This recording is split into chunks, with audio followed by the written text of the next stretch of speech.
Well, hello, all of my friends from the Monica Go podcast. I am so excited today.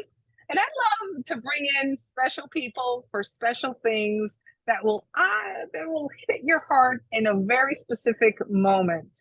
Remember the podcast of Monica Go, it's going back to basics. And sometimes we forget where we came out of.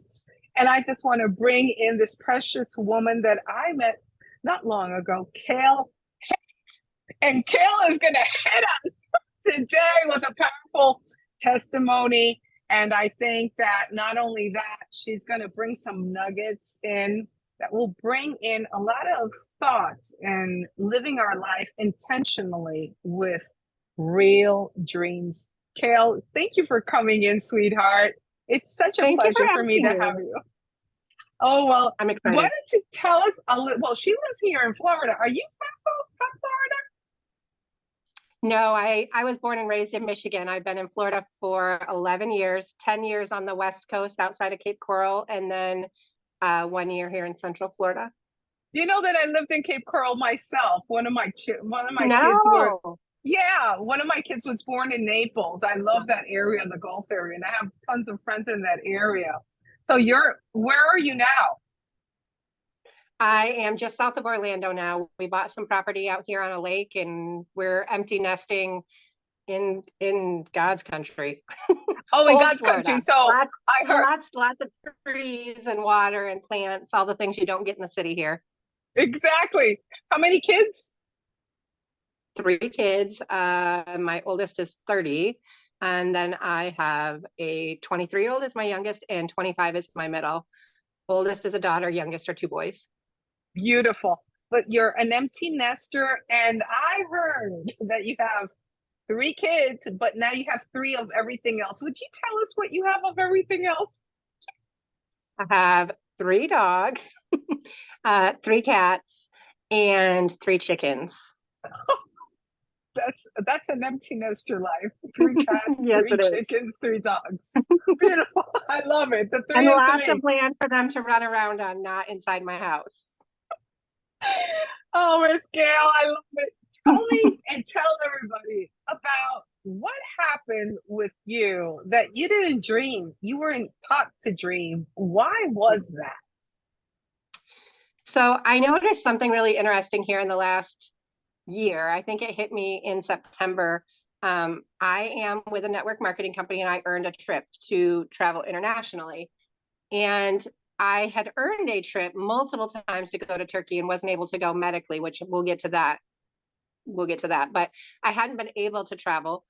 And then I earned a trip to Paris. And when I earned the trip to Paris, I realized I had never dreamed of going someplace like that, right? Like I never saw myself wanting to go look at the Eiffel Tower. And then I started thinking, where did you see yourself going? Like, what did you dream about? And it hit me like a bag of bricks that I never had dreamed. And I think it's just a product of how I grew up. And I think a lot of us grow up that way where there's just enough of whatever. And I'll give an example. I don't have expensive shoes or like have a shoe thing, but apparently I have a shoe thing because when I was a child and when my kids were children, we always had one pair of shoes until that pair of shoes went bad, unless it was Easter and we went to pay less and got Easter shoes, right? It was always one pair of shoes. So somehow in my mind, it's like, oh, these shoes are on sale. I must buy these shoes. Because when we're kids, we're kind of just taught it is what it is, what it is. Mm. You watch how your parents were. You know, my parents were 9 to 5 workers. I was a latchkey kid. I came home, I fed myself after school. They came home, had dinner, made coffee, watched TV. We're in bed by 9 o'clock, and we repeated this process. We didn't have family trips. We didn't go on big adventures. That just wasn't something that my family did. And so, because it wasn't who we were, and I married someone very similar to me with a very similar background. So, Uh-huh. because we both come from that, you're going to work, 40 to 60 hours your entire life and take a 1 week vacation when you can. We became professional campers. Like that was my dream. My dream was just to be able to camp and have a Just to camper. camp, just to go out and Yeah. have a camper. hmm That was That as was far your as my dream. mind could see. And I realized when I was standing in front of the Eiffel Tower and I was looking around just how big this world is and how big my dreams were. And Mm. then I had my daughter, I had her come and meet us in Turkey. So we had earned back, so we flew into Paris and then flew from Paris to Turkey. And so I did the few days in Paris with my husband, and then we got to Turkey and she got there. And I just realized this world that I was opening up, not just for myself, but for my children. You know, this, So they weren't beautiful. raised to believe that they could do that either. And now I was watching my daughter ride a camel or in a hot air balloon in another country and doing this. And it's just opened my eyes to the fact that so many in my age demographic, but probably in every age demographic, don't even know they can dream. They don't know how to dream because they were never, it just wasn't part of who they were. Not a part of who they were. And I think that is so profound what you're saying, because there's many people that live their lives like that. And we just Oh, don't even yes. know. We just don't even know if we know how to dream. Oh, I had a dream last night. I went to sleep and I had a dream. And you dream that way. But sometimes, like you're saying, I saw myself in Paris and the world just opened up for me. I never dreamt. And the thing is, Kale, when you get confronted to those things, something had to catapult. I think there's times in our lives that difficulties come that are so harsh that it could be a platform to push you to start dreaming, Absolutely. or just make you die when you're alive. You have death while you're alive.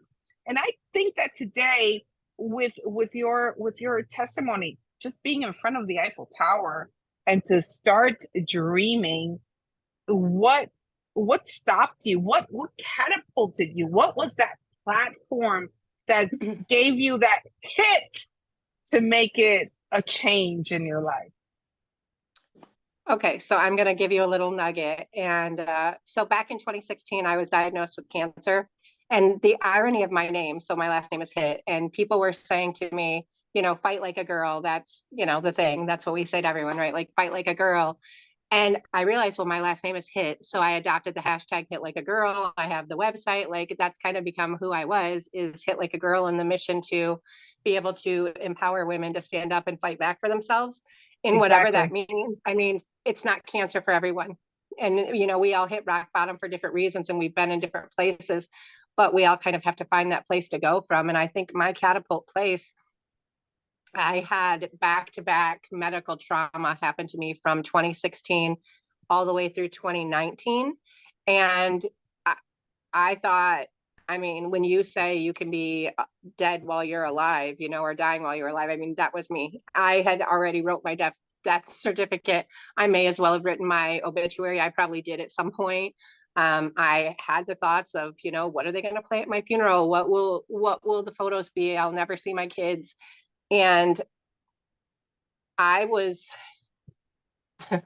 I was very much at a crossroads through all of that. And when I kind of came out of it, there was a big process in the middle of it. But when I came out of it in 2019, when I started to snap and fight back for myself, because I hadn't really fought for myself through that whole journey. In fact, if I'm being honest with myself, I think I was on autopilot and I let Hit Like a Girl be a protection mechanism for me. Mm-hmm. And I didn't deal with Kel. I didn't deal with what I was going through, what was happening to me, for me, against me, Were any of you those were you things. afraid to confront yourself? Were you I afraid don't even think to? I knew how. You didn't know how. No, Wow. I never really had any like self-help mechanisms built into me. I am a recovering enabler by sense of being. And I'm really good at taking care of you. I can take care of you and you and you and you and you. I can put out any fire. My coworker, you know, the people that I work around, I'll call me the calm to the storm. I can do anything for you. I can't necessarily do it for myself. Wow. Um, Wow. You know that you hit that point that's so important. You know, people that are so available like you for somebody else. I identify myself with you. You're mhm, available for everybody else, but when the hotness of the moment, the coming of that destruction against you, you're not available for yourself. You don't know how to mhm, do it. And until I see it as a God thing. For me, God took me so out of my pit when I was in terrible situations. But now that you touched that place, how did you go into that other season of your life, going through cancer, battling it, and thinking thoughts of being dead alive? And how were you able to transcend into this other Kale Hitt that moved further than being dead alive? So when I started with cancer in 2016, I was really, really hiding in my shell. And I started to get on the internet and I was watching other people. I didn't, I knew of network marketing. I didn't know about it. Okay. I had had a bad experience at 18 with an ex-boyfriend who had a dream and a vision that was going to be a millionaire. That was the extent of what I knew. But when I was diagnosed with cancer and I couldn't work and I couldn't leave my house and I didn't have any community and my husband was gone all the time, my kids were in school, I was just in a weird place. I found myself following people and connecting with them and their story, not necessarily in the business side, but it was where people were coming out and they were sharing themselves and, you know, just talking about things. And I got very, very interested in this. And I decided that this was something that I wanted to be a part of, not because I wanted to earn an income or be a top whatever. Like I still at that point really didn't know, like my days were numbered. But what I did know was I needed community and my phone held a sense of community if I chose to take it. And I do believe that with my Hit Like a Girl and the protection mechanism, I stayed so busy. Like I didn't give myself time to sit there and think, I'm so sad. I'm so this, I'm so that. I was always Mm, just trying to figure out how I could level up and be the next so good. or do Hmm. something or help somebody or pour into somebody else. And by making my community as wide as it did, I stayed busy helping other people. So as long as I was helping someone else, I didn't need to help myself. I was just always helping people. And I did that for solid, I would say from 2016 until the end of 2021. I did that on autopilot. I didn't Wow. even know what I was doing. It was just what was getting me through every day was the people that I was meeting and the relationships that I was building and the if I got to go on a trip or if I got to do something, it got me through chemotherapy. I mean, I would be extraordinarily sick and go throw up and cry because I was home by myself and then turn around and come and sit in front of my camera and put on a face of makeup and talk to people. And they had no Wow. idea that I was just sick 20 minutes before, but it got me out of my head and it kept me going. So when I went through the next stage after I got the all clear from cancer, Lori, I got the all clear from cancer. Then I had a medical mistake happen to me during a routine gallbladder surgery, and I really nearly died. I mean, more so than cancer.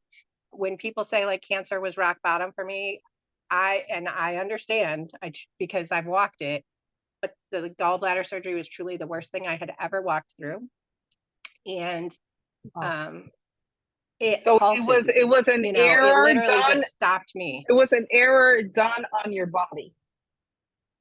It was The not even doctor something cut that. my biliary tree off. He literally cut it during the, and then he closed me up and didn't tell anybody and quit his job the next day. Didn't even come back to work. So he shook my Oh, husband's hand, told him surgery went great, that they had placed a drain in that was temporary. The drain would come out the next day and everything looked good. And then the next day, all of a sudden, doctors were all around me because my tests, all my blood work, everything was off the charts. Nothing was right. And they wow. ended up, I had to get trauma transferred to Tampa from Fort Myers. I got trauma transferred by ambulance there, and their trauma team took over, which then turned into months of trying to fix me. It was nearly impossible. And then once they finally got tubes placed in me, which took almost 2 months to get drains placed because I was so messed up that they couldn't place a drain. Then I ended up with the liver transplant team because it had done so much damage. So all that Lord, happened to me between 2016 and 2019. Just it didn't stop. that is insane. That is insane. So you are Yes. right now, for me, to my eyesight, and most likely for all of the people that are listening and looking at this whole thing, seeing Miss Kale Hitt being hit like to die, and you're right in front of us, telling the people in the world that there is a story to tell, and that there is a God upon your life. My dear. Amen. Amen to I that, truly girl. believe that there are so many of us who are less than 1%. Like I like to say that. I think we should start something that's like called the less than 1% club, because it truly exists. You know, when people say, "Oh, well, you won't. What are the likelihood of getting struck by lightning?" I'm like, well, for me, for me or for you? Because for me, it could probably happen. For you, it'll never happen. But things that don't happen to other people seem to happen for me. And for me, to me, I guess you could put it in either thing, because I do believe that if I hadn't walked through the things that I walked through in that season, I wouldn't be where I am today. You know, I Mm. wouldn't, my eyes wouldn't be open to possibility. My children's eyes wouldn't be open to possibility. You know, I get to watch them talk about before and after, which is so much more powerful than even me telling a story, you know, is to hear what they've seen walk out between, because they think I'm, you know, it's crazy. Like how in the world can you be laying in a hospital bed and you basically have a death sentence and you're trying to figure out what you're going to do next? You know, you're still trying to help other people. But I had What to an survive. example It was, for those sons and daughters. Oh my God, that is yeah. a power woman. Oh, I love it. How did you connect one thing with the other? Because physically you were fighting, serving others in the midst of your own need, which is powerful in itself, because people, when they discover that it's better to give than to receive, that's a whole nother story. But what happened between you and God in the midst of having all that sickness and So God stepped everything in a big against way you? for me. And I was raised in church kind of by my parents, but more so by my grandparents. My grandparents were on the church board. They'd been that they never missed a Sunday, twice on Sunday, once on Wednesday. Like I was always, my grandpa drove the church bus. He was the church worship leader. So my days of holding my grandma's hand in church, like those are the things that I remember vividly.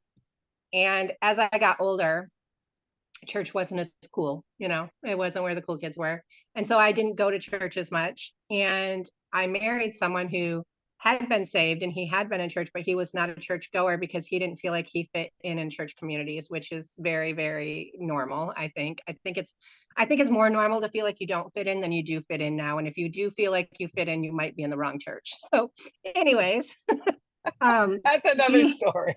yeah, that's a whole nother thing. But on the day I was diagnosed with cancer, we were just talking, and he said, I think it's time that we should get some faith. Like, we need faith, and I think we should find a church.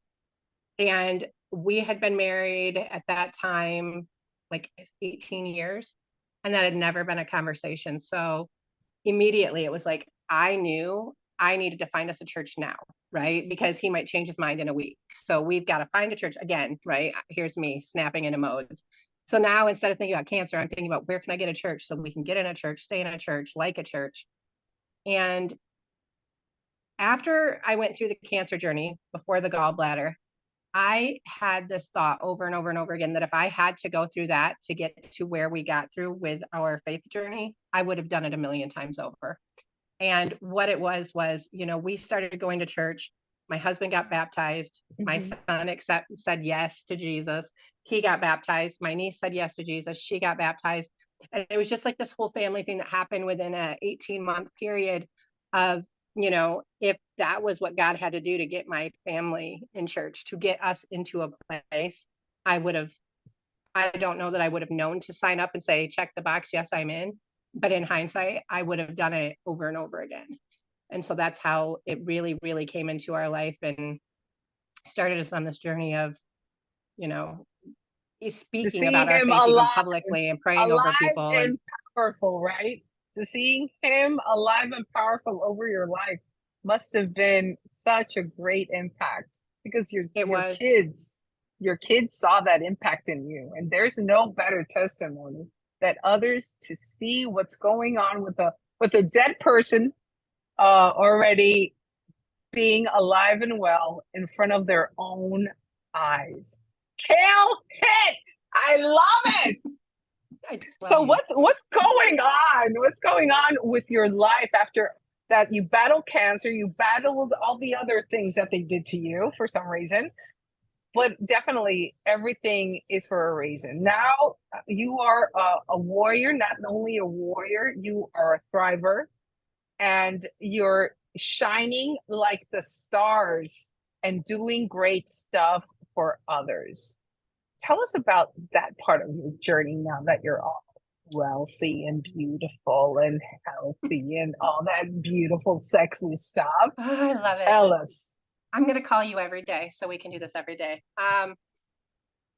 So Let's do in it. 2019, as I was coming off of all of my surgical stuff, I got my drains removed and all that stuff. I was presented an opportunity to join a new company, and I was at the place where I was never going to do that again. And if you've been in this industry long, we've all walked through that at some point.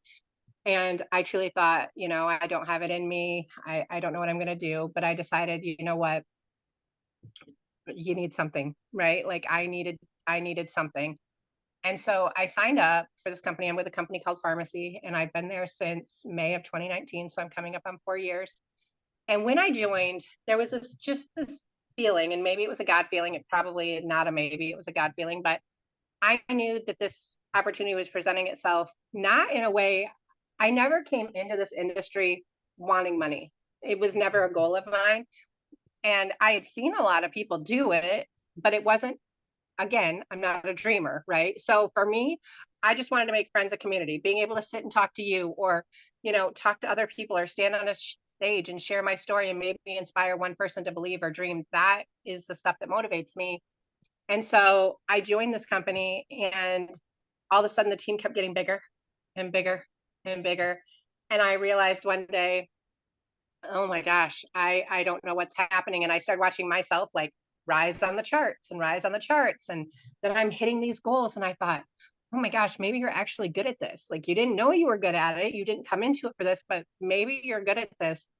And it has just transpired into a way where it's such a 360, because at the beginning of this, I said, oh, I was dating this guy, and he said he was going to be a millionaire one day. And I'm over here like, hi, it's me. I'm the millionaire. And have you hit a million? Like, and not in a facetious way, but I wasn't trying. You know what I mean? Like that was something that was a goal and a dream, and he was going to do it. And I never set out with that goal. I wanted to put a fence in my backyard, and I wanted to love on people. And I've been able to continuously love on people. And I really, really believe that God has just poured blessings on this, because I am able to speak life over people. I've told every Wow. person who's ever joined me before they even have a team that they're a leader. You are a leader. You're a trailblazer. You're going to change lives. And I mean it. And I just instill belief. And I think that maybe that's something that I've always needed or craved myself. And I think we're really Yeah. good at giving what we need before we're able Mm. to ask for what we need or go after what we need. So I've just been able to, I'm just surrounded by beautiful women and some men, and we go out and we share our stories and our testimonies and why this business works for us.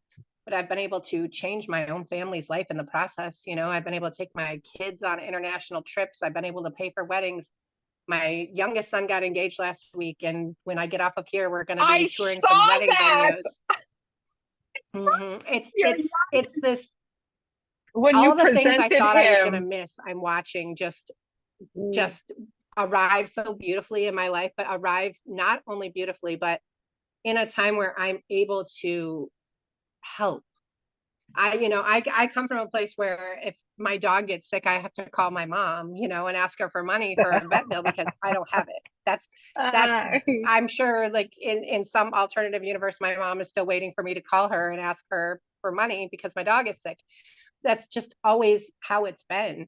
So the ability to help my children with college or weddings or moving into a house or any of those things, they're not things they don't even want it from me. They're always very, very cautious, and they always say, Mom, I don't want this, but I do, because I know that nobody was exactly. able to do that kind of stuff for me.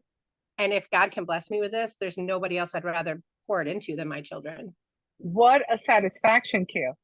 It is a complete hit in the gut to everything that was against you, Amen. everything that was trying to kill you.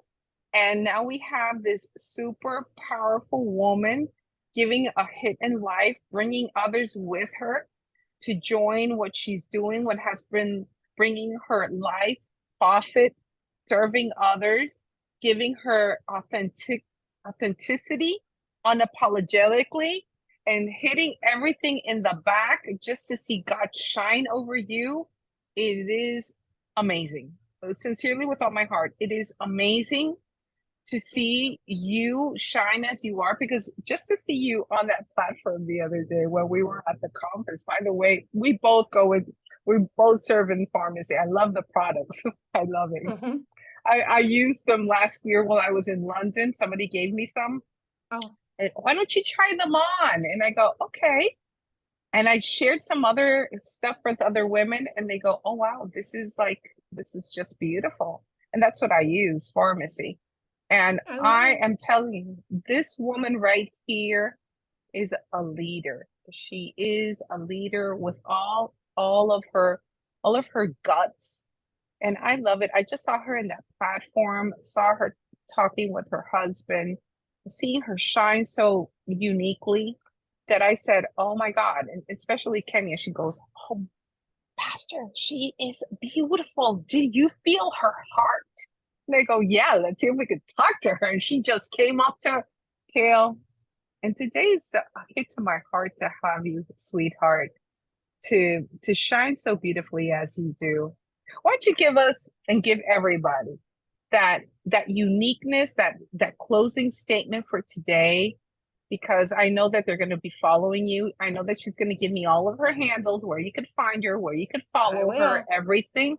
And then I'm going to put it up in the podcast and put it up in the YouTube and put it up in my Instagram and put all of her handles up so you can follow and check her out with everything that she does beautiful. Why don't you close up with something beautiful today, Miss I Hitt? will. And thank you again so much, Monica. I just want every person, man, woman, but specifically females, because hit like a girl is a girl thing, but to just step back and take a look at your own life.